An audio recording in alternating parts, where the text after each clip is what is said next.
ರಾಜ್ಯದಲ್ಲಿ ಮಾನವ ಹಕ್ಕು ಆಯೋಗದ ಹೆಸರಿನಲ್ಲಿ ಕೆಲವು ನಕಲಿ ಸಂಘ ಸಂಸ್ಥೆಗಳು ಕಾರ್ಯನಿರ್ವಹಿಸ್ತಾ ಇರುವ ಬಗ್ಗೆ ರಾಜ್ಯ ಮಾನವ ಹಕ್ಕು ಆಯೋಗದ ಅಧ್ಯಕ್ಷ ಶ್ಯಾಮ್ ಭಟ್ ಗಂಭೀರ ಎಚ್ಚರಿಕೆ ನೀಡಿದ್ದಾರೆ. ಕಾರವಾರದಲ್ಲಿ ನಡೆದ ಸುದ್ದಿಗೋಷ್ಠಿಯಲ್ಲಿ ಮಾತನಾಡಿದ ಅವರು, ಮಾನವ ಹಕ್ಕು ಆಯೋಗದ ಕಚೇರಿ ಕೇವಲ ಬೆಂಗಳೂರಿನಲ್ಲಿ ಮಾತ್ರ ಇದ್ದು ಜಿಲ್ಲೆಗಳಲ್ಲಿ ಯಾವುದೇ ಕಚೇರಿಗಳಿಲ್ಲ ಎಂದು ಸ್ಪಷ್ಟಪಡಿಸಿದ್ದಾರೆ. ಇನ್ನು ಇದನ್ನೇ ದುರುಪಯೋಗಪಡಿಸಿಕೊಂಡು ಕೆಲವರು ನಕಲಿ ಸಂಘ ಸಂಸ್ಥೆಗಳು ನಡೆಸ್ತಾ ಇದ್ದು ಅಧಿಕಾರಿಗಳ ಮೇಲೆ ಬ್ಲಾಕ್ ಮೇಲ್ ಪ್ರಯತ್ನಗಳು ನಡೆದಿರುವ ಆರೋಪ ಇದೆ ಎಂದು ಹೇಳಿದರು. ಕೆಲ ವ್ಯಕ್ತಿಗಳು ತಮ್ಮ ವಾಹನಗಳ ಮೇಲೂ ಮಾನವ ಹಕ್ಕು ಆಯೋಗದ ಹೆಸರು ಹಾಕಿಸಿಕೊಂಡು ಸಾರ್ವಜನಿಕರನ್ನ ದಾರಿ ತಪ್ಪಿಸ್ತಾ ಇರೋದು ಕಂಡುಬಂದಿದೆ. ಇಂತಹ ನಕಲಿ ಸಂಘ ಸಂಸ್ಥೆಗಳ ವಿರುದ್ಧ ಕಠಿಣ ಕ್ರಮ ಕೈಗೊಳ್ಳಲಾಗುವುದು ಎಂದು ಶ್ಯಾಮ್ ಭಟ್ ಎಚ್ಚರಿಕೆ ನೀಡಿದರು. ನಮ್ಮ ಆಯೋಗದ ಕಚೇರಿ ಇರೋದು ಬೆಂಗಳೂರಿನಲ್ಲಿ ಮಾತ್ರ.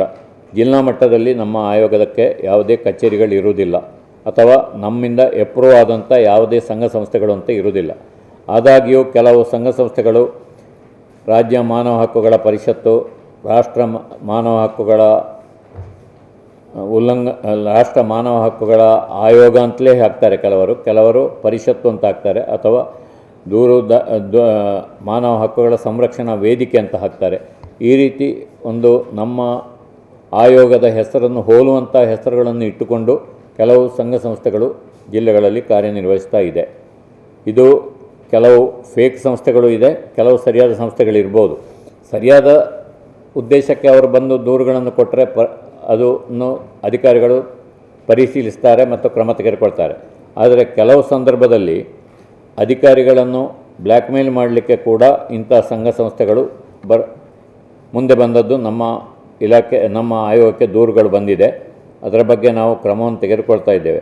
ಏನಾಗ್ತದೆ ಅಂತ ಹೇಳಿದರೆ, ಆ ಸಂಘ ಸಂಸ್ಥೆಗಳು ಫೇಕ್ ಸಂಘ ಸಂಸ್ಥೆಗಳಾಗಿರ್ತದೆ. ಎಲ್ಲಿಯವರೆಗೆ ಅಂದರೆ ಅವರು ತಮ್ಮ ವಾಹನಗಳಲ್ಲಿ ಕೂಡ ಇಂಥ ನೇಮ್ ಪ್ಲೇಟನ್ನು ಹಾಕಿಕೊಂಡು ಸಂಚಾರ ಮಾಡೋದು ತಾವು ನೋಡಿರ್ಬೋದು. ಅಂಥದ್ದೇನಾದ್ರು ಬಂದರೆ ತಕ್ಷಣ ಆ ಬಗ್ಗೆ ಜಿಲ್ಲಾ ಪೊಲೀಸ್ ವರಿಷ್ಠಾಧಿಕಾರಿಗಳಿಗೆ, ಜಿಲ್ಲಾಧಿಕಾರಿಗಳಿಗೆ ತಾವು ಕಂಪ್ಲೇಂಟನ್ನು ಕೊಡ್ಬೋದು. ನಮ್ಮ ಆಯೋಗಕ್ಕೆ ಕೂಡ ಅದನ್ನು ತಿಳಿಸ್ಬೋದು. ಅದರ ವಿದ್ ಫೋಟೋ ನೀವು ಕಳಿಸಿಕೊಟ್ರೆ ತುಂಬ ಕ್ರಮ ತೆಗೆದುಕೊಳ್ಳಲಿಕ್ಕೆ ಅನುಕೂಲ ಆಗುತ್ತೆ. ಯಾಕೆಂದರೆ ಇಂಥ ಸಂಘ ಸಂಸ್ಥೆಗಳು ನಮ್ಮಿಂದಾಗಲಿ ಅಥವಾ ನ್ಯಾಷನಲ್ ಹ್ಯೂಮನ್ ರೈಟ್ಸ್ ಕಮಿಷನಿಂದಾಗಲಿ ಎಪ್ರೂವ್ ಆದ ಸಂಸ್ಥೆ ಅಂದರೆ ನಮ್ಮಲ್ಲಿ ಇಂಥ ಸಂಘ ಸಂಸ್ಥೆಗಳನ್ನು ಎಪ್ರೂವ್ ಮಾಡುವಂಥ ಪದ್ಧತಿಯೇ ಇಲ್ಲ. ಆದಾಗ್ಯೂ ಕೆಲವರು ಎಪ್ರೂವ್ಡ್ ಬೈ ಅಂತ ಹಾಕ್ತಾರೆ, ಕೆಲವರು ಹಾಗೆ ಹಾಕದೆಯೂ ಸಂಸ್ಥೆಯನ್ನು ರಿಜಿಸ್ಟರ್ಡ್ ಮಾಡಿರ್ತಾರೆ. ರಿಜಿಸ್ಟರ್ ಮಾಡಿಸಿರುವಂಥ ಸಾಧ್ಯತೆಗಳಿದೆ. ಯಾಕೆಂದರೆ ಯಾವುದೇ ಸಂಘ ಸಂಸ್ಥೆಗಳನ್ನು ರಿಜಿಸ್ಟ್ರೇಷನ್ಗೆ ಹೋದಾಗ ರಿಜಿಸ್ಟ್ರೇಷನ್ ಮಾಡದೆ ರಿಜೆಕ್ಟ್ ಮಾಡುವ ಅವಕಾಶ ಇಲ್ಲ. ಅವರು ರಿಜಿಸ್ಟರ್ ಮಾಡ್ತಾರೆ.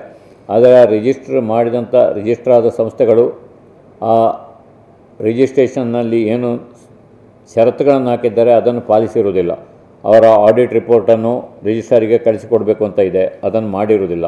ಅಂಥ ಸಂದರ್ಭದಲ್ಲಿ ಆ ಸಂಸ್ಥೆಗಳು ಸರಿಯಾದ ಸಂಸ್ಥೆಗಳಲ್ಲ ಅಂತ ಹೇಳುವುದನ್ನು ಗಮನದಲ್ಲಿ ಇಟ್ಟುಕೊಂಡು ಆ ಸಂಘ ಸಂಸ್ಥೆಗಳ ರಿಜಿಸ್ಟ್ರೇಷನನ್ನು ಕ್ಯಾನ್ಸಲ್ ಮಾಡಲಿಕ್ಕೆ ಕ್ರಮ ತೆಗೆದುಕೊಳ್ಳಲಿಕ್ಕೆ ನಾವು ಈಗಾಗಲೇ ರಾಜ್ಯದಲ್ಲಿ ರಿಜಿಸ್ಟರ್ ಆಫ್ ಕೋಆಪರೇಟಿವ್ ಸೊಸೈಟೀಸ್ ಅವರಿಗೆ ತಿಳಿಸಿದ್ದೇವೆ.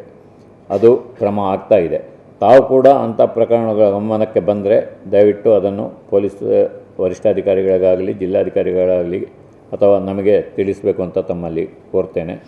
ಅದನ್ನು ಹೇಳಿದ್ದು, ರಿಜಿಸ್ಟರ್ ಹತ್ತಿರ ಹೋದರೆ ರಿಜಿಸ್ಟರ್ ಮಾಡದೇ ಇರಲಿಕ್ಕೆ ಆಗೋದಿಲ್ಲ. ಯಾಕೆಂದರೆ ರಾಜ್ಯ ಮಾನವ ಹಕ್ಕುಗಳ ಆಯೋಗ ಅಂತ ಹೇಳೋ ಹೆಸರಲ್ಲಿ ರಿಜಿಸ್ಟರ್ ಮಾಡುವಾಗಿಲ್ಲ. ಆಯೋಗ ಅಂತ ಮಾಡೋದಲ್ಲ ಅವರು. ಅದನ್ನು ಮಾಡಲಿಕ್ಕೆ ಹೋದರೆ ರಿಜಿಸ್ಟರ್ ಅದನ್ನು ರಿಜೆಕ್ಟ್ ಮಾಡ್ಬೋದು. ಅದು ಬಿಟ್ಟು ನಮ್ಮ ಆಯೋಗದ ಹೆಸರಿಗೆ ಹೋಲುವಾಗೆ ಹೆಸರುಗಳನ್ನು ಇಟ್ಟುಕೊಳ್ಳೋದು, ಕಡೆಗೆ ಆಯೋಗದ ಬದಲು ವೇದಿಕೆ ಅಂತ ಮಾಡೋದು, ಈ ಥರ ಸಮಿತಿ ಅಂತ ಮಾಡೋದು, ಈ ಥರ ಮಾಡಿಕೊಂಡು ಹೋದಾಗ ರಿಜಿಸ್ಟ್ರೇಷನ್ಗೆ ಹೋದಾಗ ಅವರು ರಿಜಿಸ್ಟರ್ ಮಾಡಲೇಬೇಕಾಗ್ತದೆ. ಆದರೆ ಅವರು ಪ್ರತಿ ವರ್ಷ ಅವರ ಆಡಿಟ್ ರಿಪೋರ್ಟ್ಗಳನ್ನು ರಿಜಿಸ್ಟ್ರಾರಿಗೆ ಕಳಿಸಲಿಕ್ಕೆ ಅವರು ಕಳಿಸುವುದಿಲ್ಲ. ಅಂಥ ಸಂದರ್ಭದಲ್ಲಿ ಆ ರಿಜಿಸ್ಟ್ರೇಷನನ್ನು ಕ್ಯಾನ್ಸಲ್ ಮಾಡ್ಬೋದು. ರಾಷ್ಟ್ರ ಮಾನವ ಹಕ್ಕುಗಳ ಆಯೋಗ ಅಂತಲೇ ಹಾಕ್ತಾರೆ, ಕೆಲವರು ಪರಿಷತ್ತು ಅಂತ ಹಾಕ್ತಾರೆ, ಅಥವಾ ಮಾನವ ಹಕ್ಕುಗಳ ಸಂರಕ್ಷಣಾ ವೇದಿಕೆ ಅಂತ ಹಾಕ್ತಾರೆ.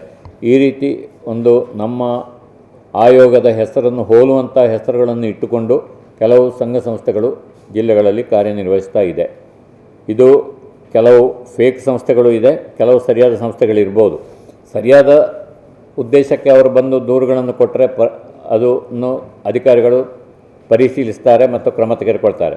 ಆದರೆ ಕೆಲವು ಸಂದರ್ಭದಲ್ಲಿ ಅಧಿಕಾರಿಗಳನ್ನು ಬ್ಲ್ಯಾಕ್ ಮೇಲ್ ಮಾಡಲಿಕ್ಕೆ ಕೂಡ ಇಂಥ ಸಂಘ ಸಂಸ್ಥೆಗಳು ಮುಂದೆ ಬಂದದ್ದು ನಮ್ಮ ಆಯೋಗಕ್ಕೆ ದೂರುಗಳು ಬಂದಿದೆ.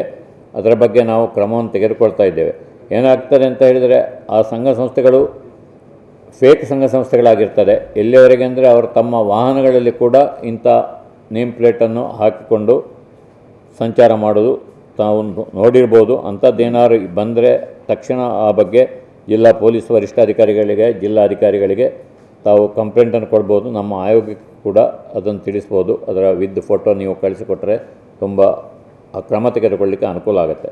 ಯಾಕೆಂದರೆ ಇಂಥ ಸಂಘ ಸಂಸ್ಥೆಗಳು ನಮ್ಮಿಂದಾಗಲಿ ಅಥವಾ ನ್ಯಾಷನಲ್ ಹ್ಯೂಮನ್ ರೈಟ್ಸ್ ಕಮಿಷನಿಂದಾಗಲಿ ಎಪ್ರೂವ್ ಆದ ಸಂಸ್ಥೆ ಅಂದರೆ ನಮ್ಮಲ್ಲಿ ಇಂಥ ಸಂಘ ಸಂಸ್ಥೆಗಳನ್ನು ಎಪ್ರೂವ್ ಮಾಡುವಂಥ ಪದ್ಧತಿಯೇ ಇಲ್ಲ. ಆದಾಗ್ಯೂ ಕೆಲವರು ಎಪ್ರೂವ್ಡ್ ಬೈ ಅಂತ ಹಾಕ್ತಾರೆ, ಕೆಲವರು ಹಾಗೆ ಹಾಕದೆಯೂ ಸಂಸ್ಥೆಯನ್ನು ರಿಜಿಸ್ಟರ್ಡ್ ಮಾಡಿರ್ತಾರೆ. ರಿಜಿಸ್ಟರ್ ಮಾಡಿಸಿರುವಂಥ ಸಾಧ್ಯತೆಗಳಿದೆ. ಯಾಕೆಂದರೆ ಯಾವುದೇ ಸಂಘ ಸಂಸ್ಥೆಗಳನ್ನು ರಿಜಿಸ್ಟ್ರೇಷನ್ಗೆ ಹೋದಾಗ ರಿಜಿಸ್ಟ್ರೇಷನ್ ಮಾಡದೆ ರಿಜೆಕ್ಟ್ ಮಾಡುವ ಅವಕಾಶ ಇಲ್ಲ. ಅವರು ರಿಜಿಸ್ಟ್ರ್ ಮಾಡ್ತಾರೆ. ಆದರೆ ರಿಜಿಸ್ಟರ್ ಆದ ಸಂಸ್ಥೆಗಳು ಆ ರಿಜಿಸ್ಟ್ರೇಷನ್ನಲ್ಲಿ ಏನು ಷರತ್ತುಗಳನ್ನು ಹಾಕಿದ್ದಾರೆ ಅದನ್ನು ಪಾಲಿಸಿರುವುದಿಲ್ಲ. ಅವರ ಆಡಿಟ್ ರಿಪೋರ್ಟನ್ನು ರಿಜಿಸ್ಟ್ರಾರಿಗೆ ಕಳಿಸಿಕೊಡಬೇಕು ಅಂತ ಇದೆ, ಅದನ್ನು ಮಾಡಿರುವುದಿಲ್ಲ.